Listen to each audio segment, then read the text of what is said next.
오늘은 여호수아서 14번째 시간입니다. 침묵의 6일 전쟁이라는 제목으로 우리 본문 6장 6절에서 14절까지 말씀을 전하도록 하겠습니다. 이제 저번 시간에 하나님이 여리고성을 어떻게 공략할 건지에 대한 명령을 하셨습니다. 그럼 이제 그 명령이 있으면은 실행이 나오겠죠. 그 실행의 장이. 우리가 구약을 보면은 이게 구전을 통해서 전달되어야 되기 때문에 그러니까 그렇잖아요. 왜냐하면 이스라엘 백성 중에서 글자를 아는 사람이 얼마나 다수였을까를 생각해 보면은 문맹의 비율이 훨씬 높았겠죠. 당연히 고대 근동의 사회가 그러했듯. 그리고 또 생각을 해보면은 여러분들 그때서 각 집에 우리가 성경책을 가지고 있는 것처럼 그렇게 오경을 가지고 있을 수 있다는 생각을 하기가 굉장히 어렵죠. 왜냐면은 뭐 집집마다 스크롤을 가질 수 있을 만한 형편이 안 됐을 거예요. 그런 제지의 기술이라는 거는 굉장히 고급이고 비싼 기술이기도 했고, 당시에는 기본적으로 이 스크롤이 없는 시대죠. 그때는 뭐 토판의 시대, 그리고 석판의 시대 이런 거예요. 그러니까 오경의 내용을 만약에 여러분들 토판에 이렇게 보관을 한다라고 생각해 봅시다. 그러면은 얼마나 무겁고 이게 크겠습니까? 그러니까 각 집마다 그거를 글자를 안다고 해도 그 글자를 보유할 수가 없어요. 보유할 수가 없습니다. 그래서 항상 구약은 언제나 구전을 중심으로 그것을 염두에 두고 기록이 된 거예요. 그러니까 기록을 할 때도, 구약의 저자들이 기록을 할 때도 무엇을 염두에 두냐면은 이것이 집집마다 읽히고 읊조려지고, 그쵸? 그리고 얘기되어지고 부모가 자식을 가르치게 될 거다. 무엇을 통해서? 이 소리를 통해서 가르치게 될 거다를 염두에 두고 항상 적는 겁니다. 그래서 창세기 내용은 정말로 구전에서 기인된 것이지만은 이사야서처럼 우리가 후대 문서, 구약으로 치면 후대 문서에 속하는 거죠. 이사야서 같은 경우에는 단독 저자가 있음에도 불구하고 그 기록의 특징은 뭐냐면 구전 문학의 특징을 가지고 있어요. 어느 정도 시적인 특징을 가지고 있기도 하고, 그리고 뭐 열왕기 상하 이런 것들 역사서로 치면은 여러분들 후대 문서에 속하는 거 아닙니까? 그때도 이 저자가 무슨 생각을 하고 있느냐, 이거 구전을 염두에 두고 기록해야겠다라는 생각을 가지고 있습니다. 기본적으로.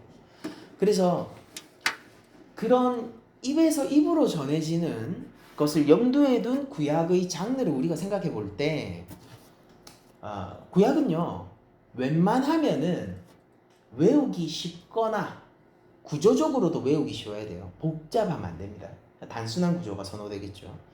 외우기 쉽거나 그리고 반복되는 것을 피하려고 합니다. 왜 그렇습니까? 여러분들 우리가 노래를 해도 계속해서 가사가 반복되기만 하면은 재미가 없잖아요. 그래서 아기상어 이런 노래도 나중에 계속 변주가 일어나죠. 할아버지 상어, 막 할머니 상어, 할아버지 상어는 이렇고 할머니 상어. 곰 세 마리도 아빠 곰은 뚱뚱하고 엄마 곰은 날씬하고 애기 곰은 귀여운 거예요. 근데 아빠 곰은 뚱뚱해, 아빠 곰은 뚱뚱해, 아빠 곰은 뚱뚱해 이러면 이제 이게 재미가 없어지는 거죠. 그러니까 이게 뭔가 반복을 피하려고 하는 습성을 가지고 있고, 되도록이면은 함축적으로 전달하려는 습성을 가지고 있고, 복잡하지 않고 좀 선명한 구도로 전달하려는 특징을 가지고 있는 게 구약입니다. 근데 여러분들 잘 생각해 보면은 오늘 본문을 보면은요 반복되고 있죠. 저번 명령이 여호수아의 입을 통해서 백성들에게 전달되는 게 반복되고 있어요. 그러면은 원래 구약이 좋아하는 방식은 뭐냐면은 그대로 토시 하나 틀리지 않고 여호수아가 백성에게 전달했더라 라고 하면은 깔끔하게 끝날 거 아닙니까? 근데 이거를 마치 2절 가사가 똑같은 것처럼 반복해서 전달하고 있어요. 여호수아서 기자는. 이럴 때 우리가 뭘 느낄 수 있냐면은 이게 엄청 중요하다는 걸 느낄 수 있습니다. 그러니까 실리적이고 조금 뭐라고 해야 될까, 목적을 달성하기 위해서 합리적인 선택을 일부러 비껴가는 겁니다. 이야기를 조금 더 경제적인 언어로 할 수 있고 더 짧게 끝낼 수 있고, 그게 원래 선호하는 방식인데도 불구하고 굳이 반복하는 거예요. 그리고 그렇게 굳이 반복한 내용을 봤을 때 여러분들 여기서 제일 많이 등장하는 단어가 뭔지 아세요? 오늘 본문에서? 그게 궤예요. 여호와의 궤입니다. 어떤 본문에서는 여호와의 궤, 어떤 본문에서는 여호와의 언약궤라고 나오는데 이게 계속해서 반복되는 거예요. 그러면은 우리들이 이 본문 안에서 제일 중요한 게 뭐다라는 거를 알 수 있습니다. 우리가 다음 주 7일째 여리고성이 무너지는 장면을 보게 될 텐데, 여러분들 여리고성이 무너지는 장면 별거 없어요. 그냥 무너졌더라 이렇게 합니다. 무슨 얘기냐면은 별 시덥지 않게 다룬다는 거예요. 근데 오늘 본문을 보시면은 네가 언약궤를 메고 나가라. 여호와의 귀 앞에 누가 서야 되고, 여호와의 궤 앞에서는 어떤 진영이 이루어져야 되고, 무장한 사람들이 여호와의 궤를 둘러싸고 어떻게 해야 되고, 그리고 여러분 생각해 보세요. 그러면은 이게 여호와의 언약궤가 도는 거예요. 이스라엘이 돈다기보다는. 여리고성을 포위해서 도는 게 이스라엘 백성이라기보다는 오늘 본문의 어떤 그 서술 방식을 미루어 보면은 사실은 언약궤가 도는 게 중요한 겁니다. 나머지는 다 뭐냐면 이 언약궤를 따라가거나 호위하는 군사들인 거예요. 군사들이 도는 것을 크게 신경 쓰지 않는다니까요. 군사들은 누구를 위해서 있는 거냐면은 여리고성 정복을 위해 있는 게 아니라 언약궤의 보호를 위해 있는 겁니다. 지금 이 군사들은. 핵심은 언약궤가 도는 거예요. 그렇게 됐을 때 우리 다음 주 본문을 보게 되겠지만은, 그렇게 됐을 때 그냥 당연한 결과로 혹은 필연적인 결과로 여리고성은 무너지게 되는 것입니다. 우리도 이런 거죠. 우리가 뭐 어떻게 하면은 삶 가운데에서 그리스도의 구원의 승리를 누릴 수 있는가라고 우리들이 만약에 질문을 한다면은 오늘의 본문 그리고 하나님의 명령, 그것을 우리 삶에 대입하면 똑같이 되는 거예요. 뭐냐면은 내가 싸우려고 하잖아요. 그러면 무너지게 되는 거죠. 내가 무너지게 되고 내가 박살나게 되는 것입니다. 근데 누구의 수호군사가 되는 거냐면은 하나님의 수호군사가 되는 거예요. 내가 하나님을 따라가는 사람이 되는 거예요. 예수 그리스도의 십자가를 따라가고 그리스도의 복음을 지켜나가는 사람으로서 서게 될 때 구원의 승리를 우리 삶 가운데서 계속해서 누릴 수 있게 되는 것입니다.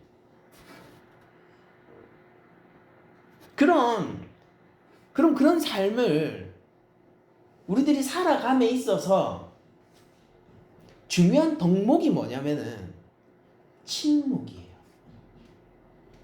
이 침묵이라는 것이 단순히 말을 하지 않는다라는 뜻이 아니라 오늘 본문상의 표현에 의하면은 침묵이라는 겁니다. 그럼 그 의미가 중요하겠죠. 그러니까 왜 침묵을 해야 되는가가 더 중요한 문제가 되겠죠. 자, 오늘 본문을 보니까 이렇게 되어 있어요. 10절에 여호수아가 백성에게 명령하여 이르되 너희는 외치지 말며 너희 음성을 들리게 하지 말며 너희 입에서 아무 말도 내지 말라. 그리하다가 내가 너희에게 명령하여 외치라 하는 날에 외칠지니라 라고 얘기를 합니다. 그리고 자세히 생각해보면 우리가 저번 주 명령이 생각날지 모르겠지만은 6일 동안은요 원래 조용해요. 7일째 얘네들이 와 할 수 있는 신호가 뭐였습니까? 나팔이 불러지는 거죠. 그러니까 만약에 하나님의 나팔이 불리기 전에 이 이스라엘이 위협을 한다든지 아니면은 우리가 이겼다라고 자만을 한다든지 우리는 사실은 너희들이 두려워라고 공포를 표현한다든지 그런 식으로 여리고성에 이 이스라엘 측의 인간적인 메시지를 전달하게 되면은 그거는 하나님의 나팔이 불리기 이전에 하나님을 판단하는 재료로 여리고성에 작용하게 되는 겁니다.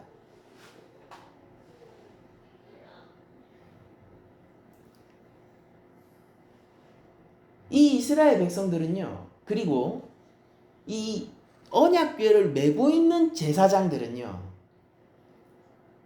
개인의 자격으로 거기 서 있는 것이 아니에요. 이들이 곧 하나님의 능력과 하나님 군대의 힘을 보여주는 바로미터가 되는 겁니다. 이들은 하나님이 침묵할 때 침묵해야 되고 나팔이 불릴 때 소리쳐야 되는 거예요. 하나님보다 앞서 나가지 않고요. 하나님을 모방하고 흉내내며 그리고 하나님이 하신 일을 따라서 동일하게 소리치는 자들이 이 군대들이고 이 침묵의 6일 전쟁 여기에서 중요한 것은 내가 소리를 내지 않는 것입니다. 우리 삶에서도 구원의 승리를 맛보기 위해서 동일하게 필요한 것이 무엇이냐면은 침묵하는 거예요. 이 침묵은 어떤 의미들을 가지고 있냐면은 내가 하나님의 뜻을 온전히 반영하고 드러내는 매개체가 되겠다라는 겁니다.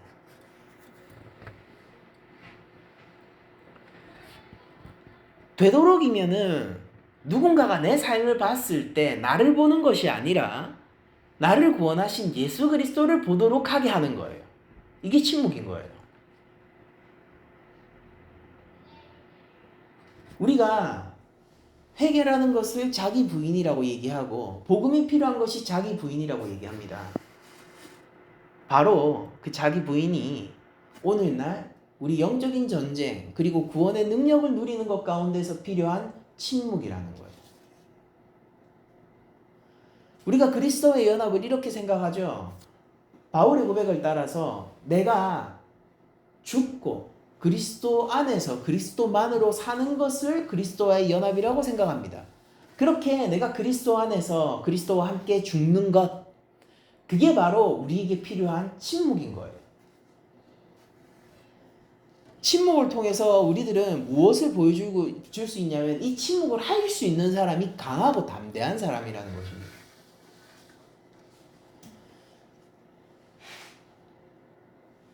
하나님이 강하고 담대함을 요구할 때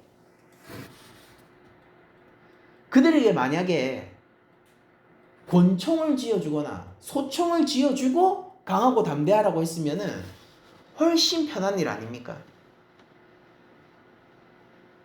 맞잖아요. 왜냐면은 우리가 당연히 쟤네들보다 센데 강하고 담대하지 않을 수가 있어요? 겁쟁이도 그 순간은 담대해질 겁니다. 만약에 하나님이 탱크를 주고 이거는 비현실적이다 이렇게 얘기를 하면은 하나님이 철기를 주고 그리고 전차를 주고 그들을 완전 무장시켜 주고 그들이 유목민으로서 살았던 게 아니라 오랫동안 군사훈련을 받으면서 자라났고 아주 잘 조직되어 있어서 전쟁을 많이 치러서 승리의 경험을 많이 맛보게 하셨으면은 하나님이 강하고 담대하라고 했을 때 걔네들이 훨씬 쉽게 이스라엘 백성들이 강하고 담대할 수 있었던 거 아니겠습니까? 그런데 하나님은 언약의 땅을 이제 주기 시작하면서 유목 생활을 오랫동안 했고 제대로 된 무장이 없는 그들에게 강하고 담대하라고 얘기했단 말이에요. 이 장면은 마치 예수님의 제자 파송을 우리에게 떠올리게 합니다. 우리가 누가복음 강해를 할 때 예수님이 제자 파송을 하시면서 어떻게 요구하십니까? 야, 너그 어린 양인데 너그 보내는 게 꼭 늑대 무리 가운데 너희를 보내는 것 같다 라고 얘기하면서 예수님이 뭐라고 하세요? 그러니까 조금만 나랑 더 훈련받고 가자라고 얘기하세요? 아니요? 그러니까 가라고 얘기하시잖아요. 가라고 얘기하세요. 가라고 얘기하면서 담대하라는 말을 이런 식으로 얘기해 주십니다. 강해지라는 말을 이런 식으로 얘기해 주시는데 그게 뭐냐면은 그러므로 아버지께 기도하라라고 말씀하셨어요. 그게 강하고 담대하라는 요구예요. 예수님의 제자들을 향한. 하나님에 대한 전적인 의존을 통해서 이 상황을 나의 약함의 시선으로 보는 것이 아니라 하나님의 살아계시는 능력, 하나님이 이 땅을 다스리는 권능, 그 하나님의 시선으로 바라보게 되는 것이 강하고 담대해지는 것입니다. 그 요구를 하는 거예요.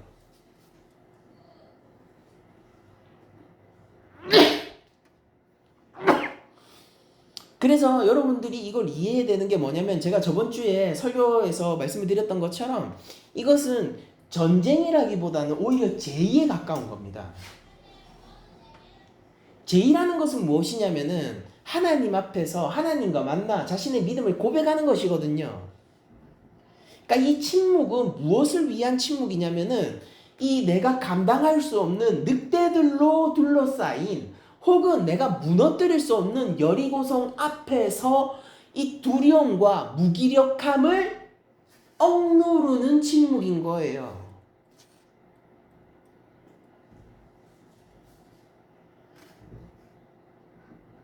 제가 어제 저희 아들이랑 애견 카페를 갔다 왔습니다. 거기 가서 보니까 커다란 허스키들이 몇 마리씩 있는 거예요. 너무 귀엽고 애들이 너무 순합니다. 옆에서 사람이 이렇게 툭 쳐도요 신경도 안 쓰고 그냥 지나가요. 걔네들한테 매일매일 그런 사람들 얼마나 많이 만나겠습니까? 그러니까 신경도 안 쓰고 만지면 만지는 갑다. 그리고 뒤에서 잡으면 잡는 갑다 하고 지 귀찮으면 그냥 구석 가거나 너무너무 순해요. 애들이 옆에서 툭툭 하고 막 찌르고 해도요 너무 순해요. 그냥 자리를 피합니다.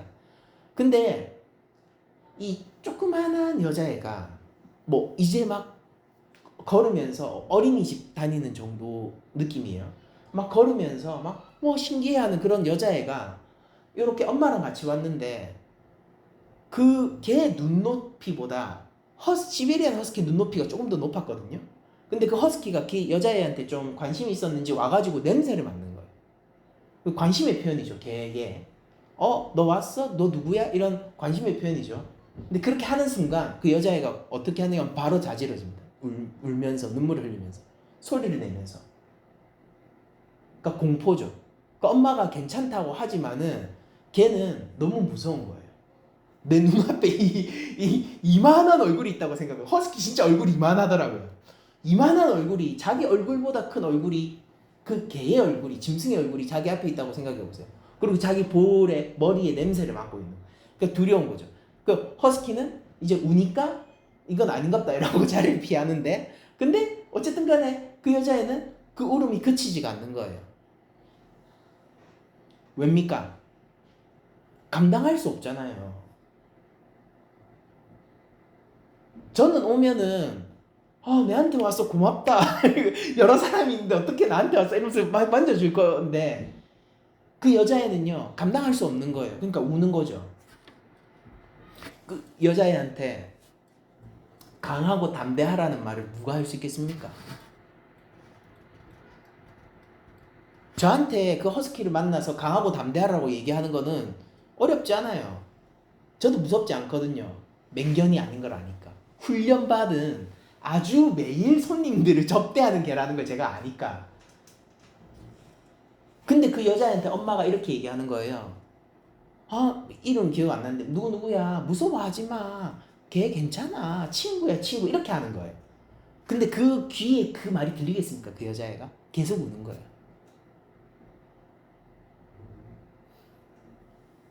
우리가 그럴 수 있다는 겁니다.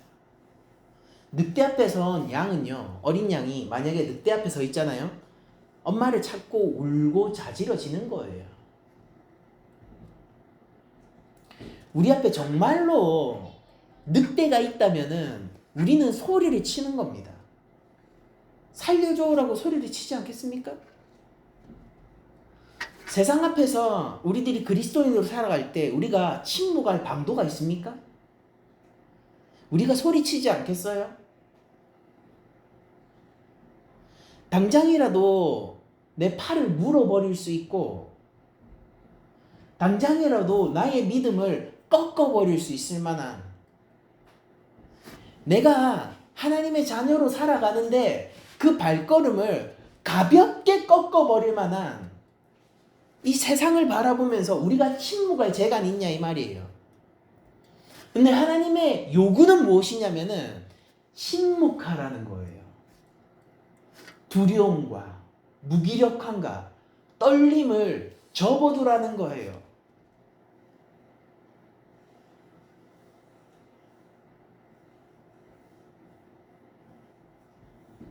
저는 이 요구가 이제 이 본문을 살펴보면서 이 요구가 마치 그 허스키를 눈앞에 줬었던 꼬마 숙녀의 엄마가 울지마 친구야 라는 말과 비슷하게 우리한테 들리는 게 아닐까라는 생각을 해봅니다.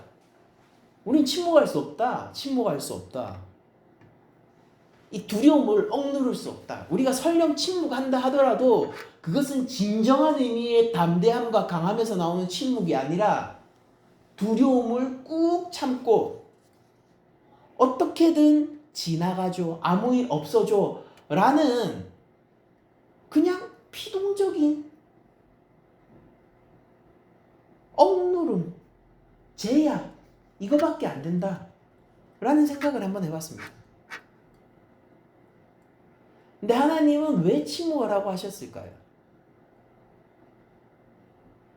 이게 만약에 우리에 대한 조금 더 강해져야 돼 라는 요구로 들린다면은 이건 본문을 잘못 해석하는 거예요. 왜냐면은 이 본문을 보게 되면은요, 중요한 게 여호와의 궤거든요. 네 손에 무기가 있든 없든 중요하지 않아요. 네가 군사가 몇 명이고 네가 얼마나 잘 훈련되어 있는지 그런 거 중요하지 않아요. 오로지 승리의 요건으로 중요한 건 뭐냐면은 이 하나님의 언약궤가 그거 한 바퀴 도느냐입니다. 우리에게 요구되어지는 건 뭐냐면은 여리고성 보지 말고 이 하나님이 약속을 성취하신 언약궤를 바라보면서 그것 쫓아가라는 거예요. 그것 떠나지 말라는 겁니다. 여러분들, 위협이 제거되지 않은 가운데서 우리가 소리치는 것은 당연한 거예요. 근데 하나님은 뭘 얘기하시냐면은 내가 이미 승리했는데 왜 네가 위협해? 라는 겁니다. 다 끝난 전투 앞에서 패잔병을 앞에 두고 야씨 내가 덤빌 거야. 덤비면 너 무너져. 라고 위협하는 군사가 있다고 생각해보세요. 우스꽝스럽지 않습니까?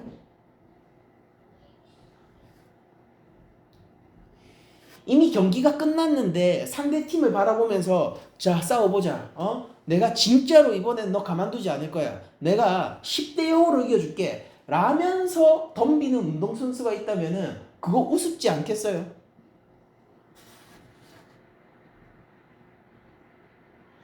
하나님은 이렇게 얘기했어요. 내가 너에게 여리고성을 주기 위해서 소유가 누구에게 있냐면 하나님한테 있는 거예요. 그러니까 그 사실을 봐야 돼. 거기에 사람들이 살고 있죠. 성이 서 있죠. 그래서 그걸 바라보면은 무너뜨리지 못할 성이고 내가 넘어가지 못할 성인데 하나님의 말씀을 바라보면 정반대 상황이 펼쳐진다는 겁니다. 이거 내 건데 너한테 줄 거거든. 그것 쫓아가는 겁니다. 그러면은 강하고 담대해질 수 있죠. 언제든지 우리를 꺾어버릴 수 있는 늑대 같은 세상을 바라볼 때 우리들은 꺾이는 거예요. 침묵하지 못합니다. 소리치는 겁니다. 그렇지만은 그 가운데서 그리스도께서 이루신 십자가 승리를 바라보지 않습니까? 그리고 이미 사탄이 번갯불 떨어지듯이 떨어져 버리고 그 머리가 그리스도의 발에 의해서 밟히고 하나님 나라가 완성되어 우리에게 주어졌다는 사실 가운데 우리들이 머물잖아요. 그러면 강하고 담대해지는 겁니다. 우리가 약한 것도 사실이고 이 세상이 늑대인 것도 사실이에요. 이스라엘이 좋은 군사가 아니라는 것도 사실이고 얘네들은 심지어 할례를 받고 나서 회복한 지 얼마 되지도 않았어요. 그리고 여리고성이 강한 성체라는 것도 사실이에요. 그런데 무엇까지 바라봐야지 강하고 담대해질 수 있느냐면은 이거 원래 하나님 거고 여전히 하나님 거고 하나님이 우리에게 주기로 작정하셨다라는 사실까지 바라봐야지 그 하나님 안에서 강하고 담대해질 수 있는 겁니다. 아브라함을 통해서 언약했던 그 언약을 지금 내가 실행하겠다라는 하나님의 그 의지를 바라볼 때 강하고 담대할 수가 있는 것이죠. 세상이 강한 것은 사실이지만은 그러나 세상의 주인 되신 하나님이 참 주인이시고 하나님의 권능이 더 크기 때문입니다. 여리고성의 군사는 강하지만은 만군의 여호와에게는 미치지 못하는 것이 사실이기 때문에 거기까지 바라볼 때 강해지는 거예요. 우리의 강함은 어디에서 나오느냐면은 편을 정하는 것에서 나오는 것입니다. 내가 언약궤를 수호하는 이 언약궤의 편이냐 아니면 저 성 너머에 있는 자들과 함께 하느냐. 누가 더 세냐? 아이 성 너머가 세요, 여러분. 큰 성 바벨론이 세고 로마가 셌고요. 세상이 더 센 거예요. 우리는 뭡니까? 그냥 조족지혈이죠. 그러니까 개미 같은 자들이에요. 맞아요. 뭐 양까지도 안 갑니다. 그러니까 밟으면 밟히는 자들이 우리 아닙니까? 근데 이런 우리들이 하나님 편이어야 된다고요. 그렇기 때문에 더더욱. 그리고 하나님 편이 되는 순간 그 사실 가운데 우리가 머무는 순간 우리는 그냥 침묵의 삶을 살 수 있는 겁니다. 두려움이 솟구쳐 올라와도 뭐가 가능해지는 거예요? 하나님과 함께 할 때 수그러드는 거예요. 그리고 하나님과 함께 한다는 것의 의미는 내가 내 메시지를 세상 가운데 내는 것이 아니라 하나님의 메시지를 세상 가운데 내는 매개체로서 살겠다라는 뜻이 되는 겁니다. 우리가 하나님 앞에서 영광스러운 삶을 어떻게 살까요? 우리의 영광을 키워서 살까요? 하나님은 그걸 요구하지 않으세요. 우리의 영광이라는 것은 더럽고 하나님 앞에서 수용하지 못하고 하나님이 꺾어버릴 영광이기 때문입니다. 우리가 생각할 수 있는 가장 큰 세상의 영광도 하나님 앞에서는 꺾여버릴 영광이라고요. 뭐 어떻게 우리가 이 세상 가운데서 영광스럽게 사는 겁니까? 그 하나님의 영광을 반사하면서 사는 거거든요. 신학에서 그래서 이것을 반사적 영광이라고 불러요. 그리고 이거는 하나님께 속한 영광이 아니고요. 그 본연적인 영광이 아니고 우리에게 주어진 영광이라고 얘기합니다. 주어진 영광. 하나님의 영광을 반사하는 거예요. 그리스도의 뒤를 따르는 거예요. 내가 죽고 예수 그리스도 안에서 살아가는 것. 내가 칼을 가지는 것, 내가 전차를 가지는 것, 그리고 더 많은 말을 만들고 더 잘 군사된 조직을 만드는 것이 아니라 언약궤를 따르는 거라고요. 그 언약궤를 지키고 보호하는 거라고요. 나팔이 불리기 전에 내가 나의 입으로 그들에게 말하지 않는 거라는 거예요. 이게 성경이 얘기하는 승리 가운데서 필요한 침묵이고 이 침묵은 강하고 담대함이 요구되어집니다. 이 강하고 담대함은 오직 하나님 말씀 안에서 하나님과 함께 할 때만 주어지게 되는 것입니다. 내가 자기를 부인하고 나를 버리고 이제 그리스도를 따르기로 결정할 때 이 침묵은 우리 삶에 오게 되는 거예요.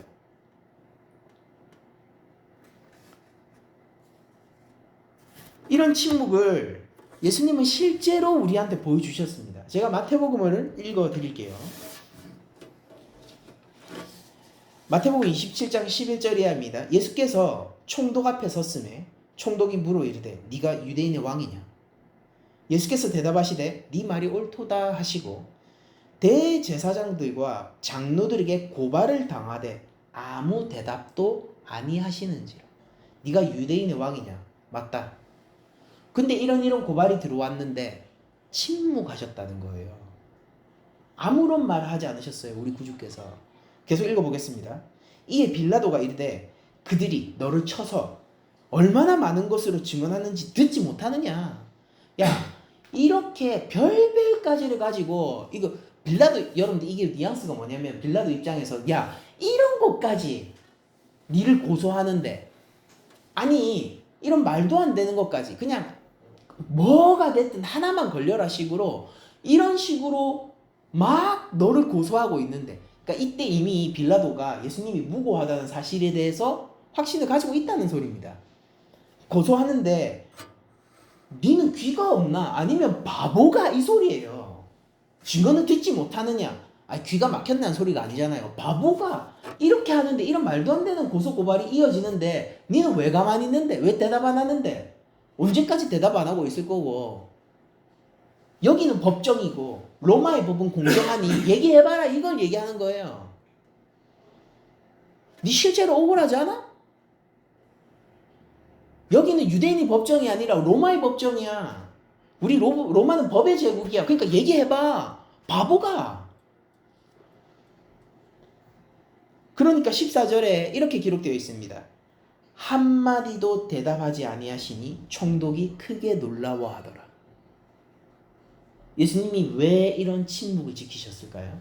왜냐면은 이 전날 밤 겟세마네 기도를 생각해 보세요.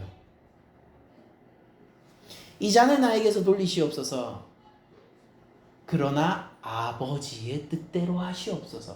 이 순종의 길요, 이 좌로나 우로나 치우치지 않고 그 율법을 준행하는 그 순종의 길요, 하나님의 뜻과 하나님의 의지만으로 살아가는 이 삶요. 그러니까 이 삶이 우리 입장에서 부러워야 돼요. 이 삶이 우리 입장에서 찬란해 보여야 합니다.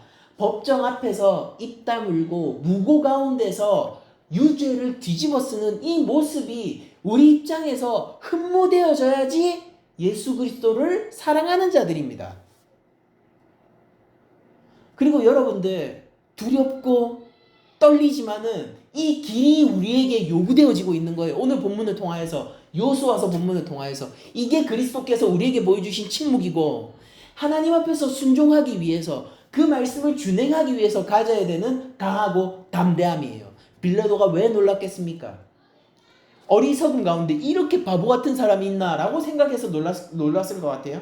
아니에요. 이 담대함이 두려웠던 거기도 합니다. 빌라도 입장에서는. 그리고 이게 주께서 나를 따라오라 하실 때 요구되어지는 우리 그리스도인의 제자들이 덕목이기도 한 것입니다. 여러분들, 베드로는요, 이런 현장들을 어떻게 또한 고백하느냐면은 베드로전서 2장 21절입니다. 이를 위하여 너희가 부르심을 받았으니 그리스도도 너희를 위하여 고난을 받으사 너희에게 본을 끼쳐. 보세요. 예수님이 고난을 받았고 그걸로 우리에게 본이 되셨다라고 얘기하는 거예요. 이 본이라는 것은 우리들이 따라가야 할 모범이죠. 본을 끼쳐 그 자취를 따라오게 하려 하셨느니라.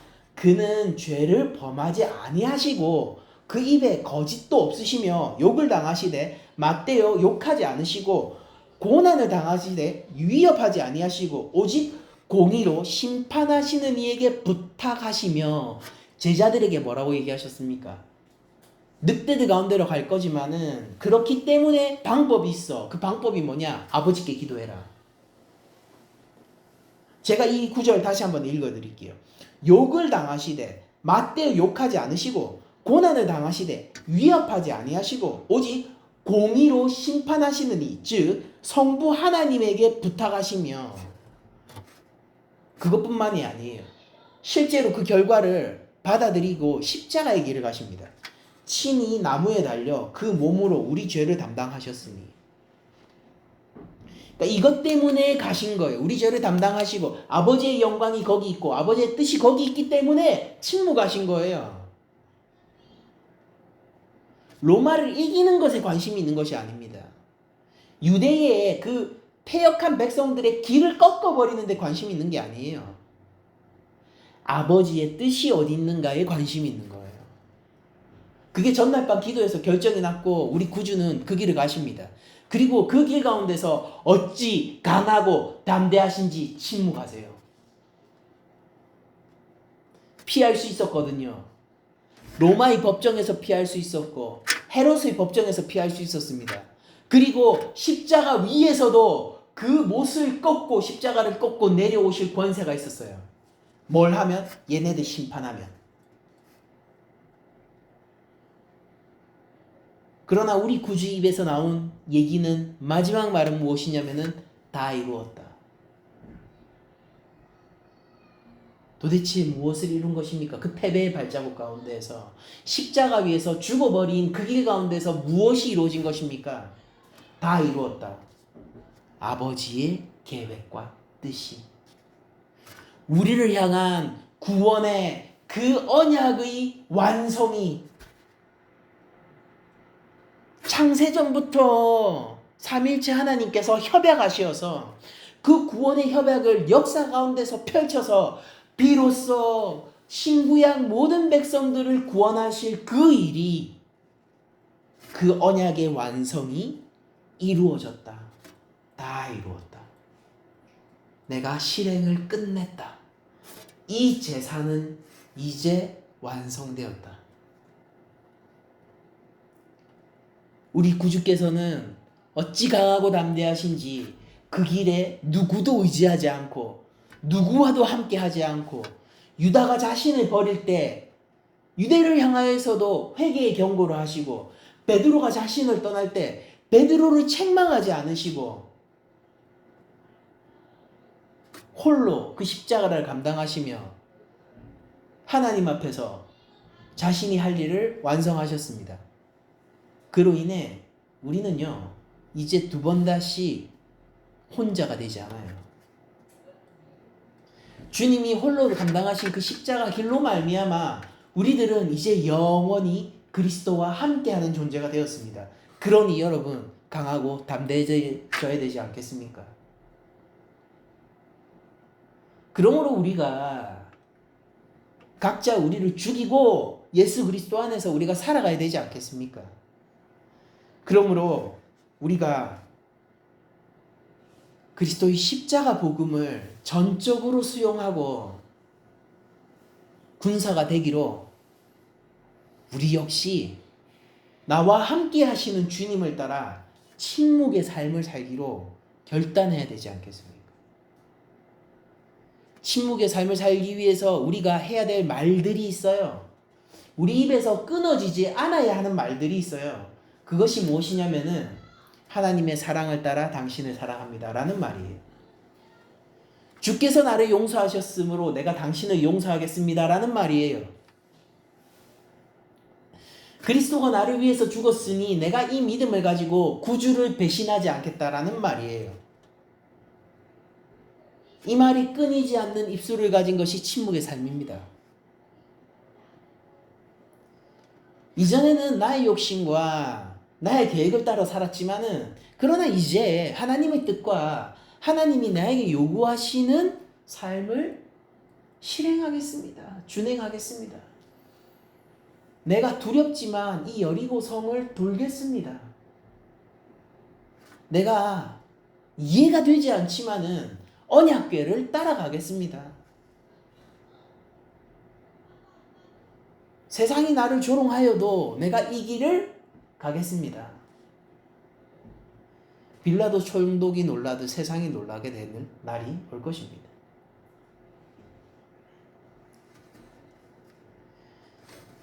여러분들 6일 동안 침묵의 전쟁을 벌이는 것은 이것은 전쟁이지만 이건 제사예요. 예배입니다. 하나님이 확인하고자 하는 것은요. 여리고성 벽이 무너질까 안 무너질까를 확인하고 싶은 게 아니에요. 하나님 확인하는 건 뭐냐면은 너희들이 내 명령을 따라서 정말 언약궤 포진해 그거 따라서 움직일 수 있느냐 아니냐를 보시는 거예요. 여러분들 하나님은요 세상하고 전쟁하지 않는 거 아세요? 왜냐면 이미 승리하셨거든요. 걔네들은 언제든지 그냥 이 밟으면 꺼트려지는 거예요.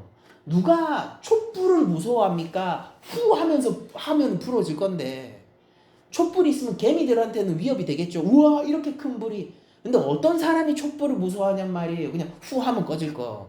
하나님이 세상하고 싸우지 않는단 말이에요. 그 세상은 촛불 같은 것이기 때문입니다. 하나님은 누구와 전쟁하냐면은 바로 우리와 전쟁하세요. 하나님은 누구에게 말씀하시냐면 우리한테 말씀하세요.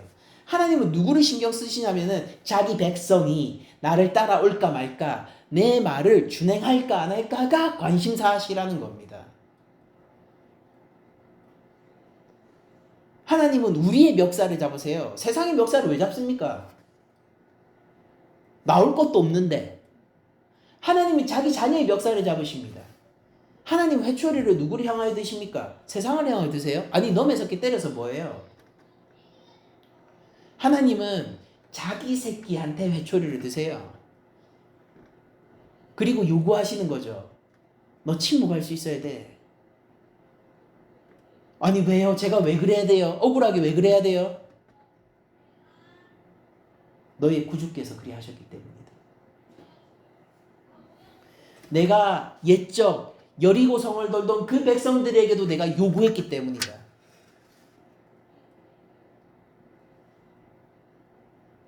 너는 네가 중요하니 내가 중요하니. 그리고 여기서 반전이 있는데 우리가 우리 삶 속에서 하나님이 그 무엇보다도 중요해질 때 가장 우리가 빛나는 삶을 살 수 있게 됩니다. 우리를 지으시고 우리를 아는 그분이 우리에게 자유를 선사해 주실 거예요. 우리 스스로는 결코 성취하지 못하는 그 자유를 주시게 될 거예요. 결코 벗어날 수 없을 것만 같았던 애굽을 벗어나 자유인으로서 살 수 있게 될 거란 말이에요. 결코 무너뜨릴 수 없을 것 같던 가나안이 무너지고 그 땅을 배분받게 될 거란 말이에요. 전쟁의 능력이 없는 나에게 전리품이 주어질 거란 말입니다. 그러므로 우리들은 각기 제 십자가를 지고 자기를 부인하고 우리 구주를 따라갑시다. 침묵합시다. 이 예배와 이 제사에 우리도 동참합시다. 하나님이 여호와 궤 주위에 누가 있는가를 카운트하실 때 우리가 그 주위에 있읍시다. 여리고 성이 무너지느냐 아니냐는 중요하지 않아요. 그냥 그거는 때가 되면 무너지는 겁니다. 그냥 그거는요 7일째 되면은 그냥 무너지는 거예요. 와 이렇게 강한데 어떻게 무너뜨리지? 모르겠습니다. 어떻게 무너질지.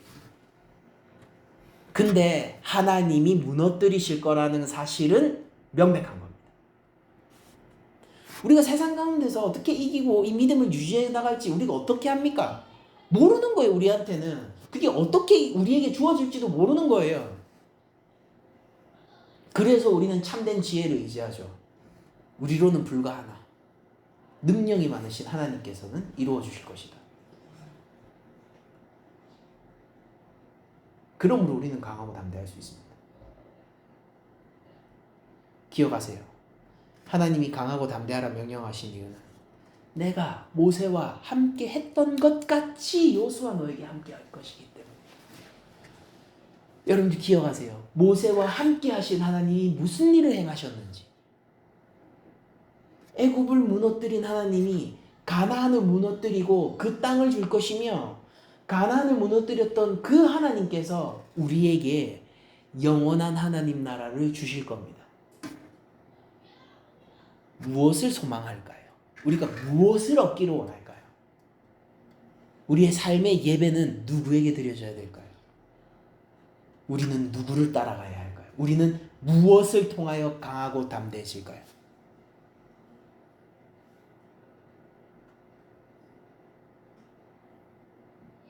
구주 예수님을 통하여 가능합니다. 십자가 복음을 통하여 가능합니다. 우리는 하나님의 자녀입니다. 이 교회는 예수 그리스도의 제자입니다.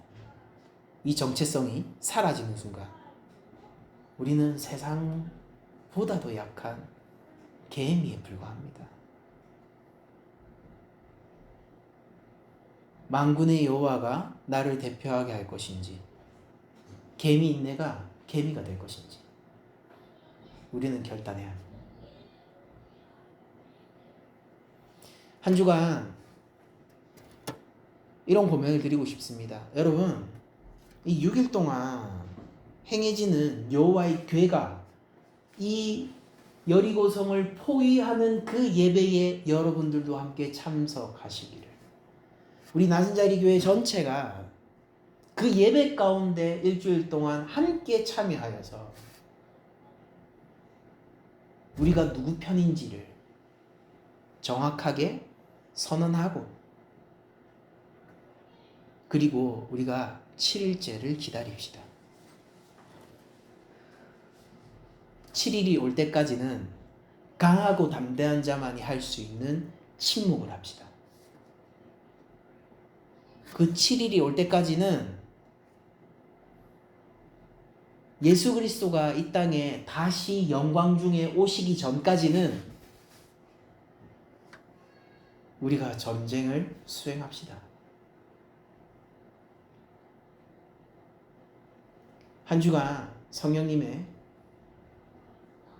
큰 은혜 가운데 침묵할 수 있는 강함과 담대함이 여러분들에게 깃들기를 간절히 소망하고 기도하며 또한 선언하며 모든 말씀을 마치도록 하겠습니다.